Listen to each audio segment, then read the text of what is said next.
video is the art of the Dead Channel Trilogy, featuring the guy who created all the art, Mr. Virocity. Not just the art, but the creative director of this action, and how the things rolled out and how the things looked, and everything was. There was such an immense amount of stuff that was created for these 3 albums. What people already saw was pretty much like an avalanche of stuff. But what they may not know is not only how much work went into those, but how much extra stuff they didn't get to see, like little demos and little ideas and stuff like that. And I want people to know how much stuff you did and how amazing the stuff is. So that's why I wanted to do this video and give you an opportunity to show, here is the Museum of Wonders of weird stuff that was created and why things changed, and here's all the cool stuff that went into it. For people who don't know your amazingness, who are you? What do you do? My name is Sean on the interwebs. I go by the handle Virocity many times, at least in the Blue Stahli circles. I've been designing and creating art professionally for about 25 years, give or take. And I've known Brett for longer than that. So we've been connected since we were in the single digits of age, back in elementary school days. So that's how long we've known each other. Around the time he was discovering being like taken control of by the music bug, I was discovering Photoshop and having my mind blown, the way, similarly to the way he was discovering trackers and making music and learning guitar and piano and all those things. I was starting to cut my teeth and like noodle around playing with figuring out Photoshop. That was back in Photoshop 3 or 4, and that was back in like the mid 90s ish. Brett had talked about, sent me a bunch of ideas and conceptual stuff in some text or an email, a couple different emails, and shared some ideas for what direction new material was going. And then eventually the idea came up that it was going to be a trilogy. And at that point, he expanded on what initially he sent me and gave me some ideas and concepts in kind of our own little shorthand with movie references and quotes and silly stuff only the 2 of us know about. That's all part of our shared history together. So he sent me all of this text rambling, and then I started to formulate ideas around the concept of this being a trilogy. And so in the first days of that, I just jump in the computer and I go, okay, where to begin? And I say to myself, I'm going to start where we left off and see if that's still something worth entertaining, those ideas or not. So I just started playing around with text in Illustrator. And so I just started playing with the words of each album, the name Blue Stahli. Brett shared the idea of there being 3 rectangles and using those on the cover to tie everything together. So I just started kind of playing with ideas and shapes and text concepts. And obviously you can see remnants and beginnings of the cryptic logo starting out over here. This was some of the first ideas I put down. Just playing with the words, playing with the quantity of letters and how they stack up, mixing them up. And obviously everybody recognizes the cryptic logo.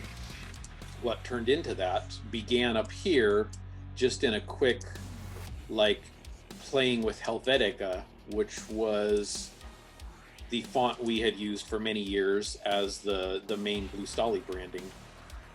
So that's where I started, with where we left off with Helvetica, and then over in Photoshop I started off with where we left off with the Lakes of Flame concept.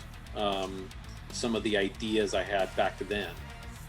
After playing with some of these, I started with some initial text ideas over here. Just I go look through typefaces and figure out, just grab some that are interesting at the moment. Knowing what I know about the concept we're going for, the rough concept I have at the moment, at this early stage. And so I just start exploring things. I'm thinking at this point in super early that I wanted to go in a very serif direction with the fonts and the look of the type. That's not the direction we ended up going, but that's why they're in here, is because I started playing with serif. Just means these more elegant, chiseled looking typefaces versus these more like blocky,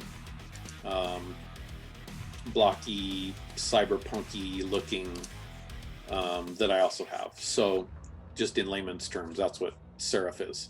So this is where the first place I went when I began playing, just trying ideas, seeing what stuck. And obviously you can see certain things that stuck on this document. And then following that, I jumped over to Photoshop and went to where we left off with Blue Stahli material, which was Lakes of Flame. And so I pulled up some of the ideas I had back then, and just started laying the text over, laying various text ideas over top of that background. Just trying to figure out what the feel is, what's going to work as far as the rectangle idea. I just drop fonts in here and start moving them around and playing with rectangles and fonts and seeing what might stick. And then here we are, a piece of this stuck from way back when, that turned into the Terminus logo, which you've seen everywhere over the past year. Back over here, you know, also you can pick out pieces that stuck and ended up getting turned into merch and promo items and things we used all over the trilogy. This like weird garbled text thing being one of the very earliest ideas that I was just messing around with, ended up turning into this cryptic logo, which ended up being what we called the, you know, used for the quote-unquote Dead Channel trilogy. This is the all three albums together as one, with the three little rectangles worked in, and that kind of became one of the main identifiers for the Dead Channel trilogy. At the time when I started playing with these words and shapes, just trying to figure out any ideas that might be usable, we didn't know that at that point that we were going to drop quartz on the world sight unseen.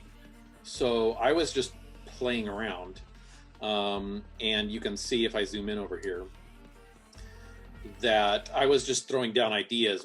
Multiple new Blue Stahli albums are coming to your ears. Here are the names of all three.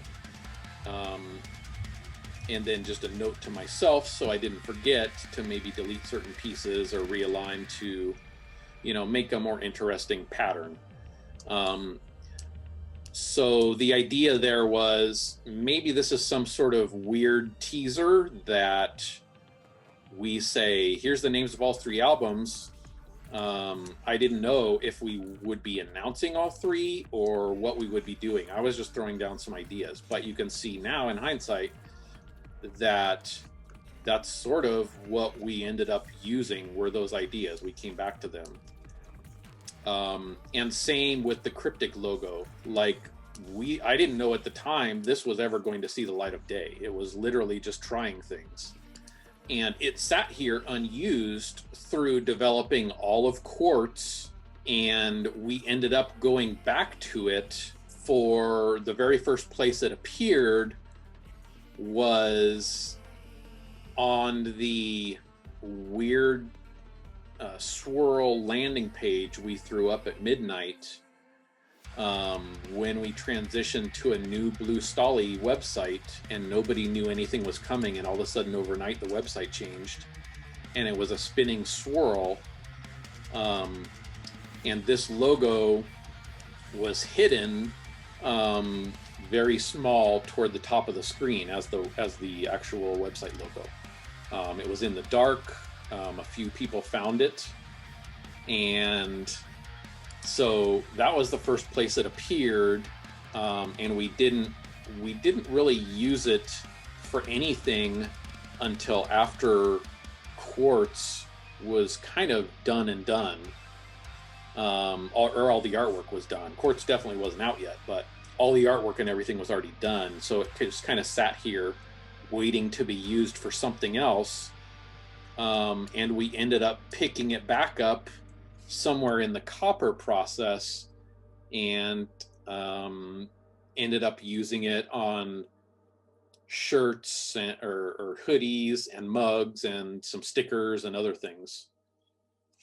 So we did come back to it, but this was like one of the first ideas I ever threw down. I love that something that was literally just spawned from like you experimenting and all of us looking at this and going, that's awesome. How do we can't just leave this by the side. We had like, this has to be incorporated somehow. We just don't know exactly how yet. Yeah. And so a lot of times, in fact, most of the time, when there's a new Blue Stahli project coming and we're in the very, very early stages, like no artwork has been created, it's just kind of conceptual, and we're trying to sort out what ideas are going to be there and be keepers. I just start doing, what I've said I did here is I just start playing with shapes and text and textures and things like that, and I just start saving them out, and then we have we do meetings, and I throw him Brett's way and see what he likes and what is getting his attention, and what I'm doing supports the vision that he has in his head for what these albums or even merch items or so forth are going to be. So you can see when I played here, this, as I said, this ended up being one of the pieces that was super prevalent through the entire trilogy. That's the very early stages, the first dawning of the pieces of what became the Dead Channel trilogy.